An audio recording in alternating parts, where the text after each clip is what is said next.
రెండో రోజు అధ్యక్ష నా చేతిలో కత్తిపెట్టి నారాసుర రక్త చరిత్రను వేసే పరిస్థితికి వచ్చారు. బాధ కదా అధ్యక్ష, ఆవేదన కలగదా? ఏంటి ఇలాంటి అరాచకాలు చేసి కూడా రాజకీయాలు చేయగలుగుతామనే ధీమా నా జీవితంలో ఒకటే చెప్తాను దశ. ఎప్పుడు హత్యా రాజకీయాలు మరక అంటకుండా 45 సంవత్సరాల రాజకీయాలు చేశాను. ఎవరైనా హత్యా రాజకీయాలు చేసిన ప్రజాక్షేత్రంలో పోరాడి అలాంటి వ్యక్తుల్ని శాశ్వతంగా రాజకీయాలు లేకుండా చేశాను తప్ప, శిక్షలు బయటకు చేశాను తప్ప, నేను ఎలాంటి పరిస్థితులు కూడా అలాంటి దీనికి దోహదం చేయలేదు. నేను ఎప్పుడూ చెప్పేవాడిని, ఒక హత్య చేయడం అనేది చాలా ప్రమాదం. పోస్ట్ మార్టానికి కారకులైన వ్యక్తులు మీకు కూడా పోస్ట్ మార్టం జరుగుతుంది, జాగ్రత్తగా ఉండమని హెచ్చరించాను.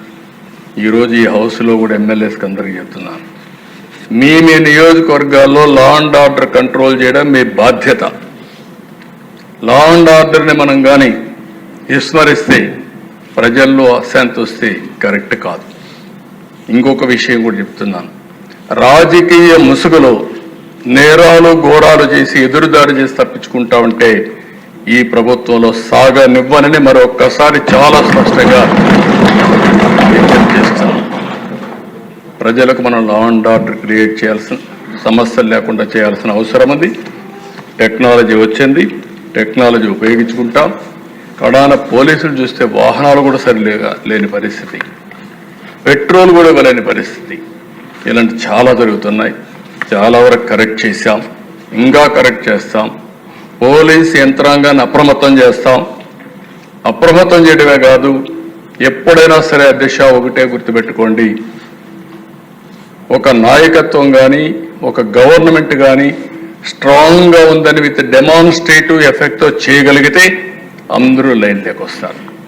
అట్లా కాకుండా పర్వాలేదు ఉదాసీన వైఖరి తీసుకుంటే ప్రతి ఒక్కరూ పెట్టిరేగిపోయే పరిస్థితి వస్తుంది.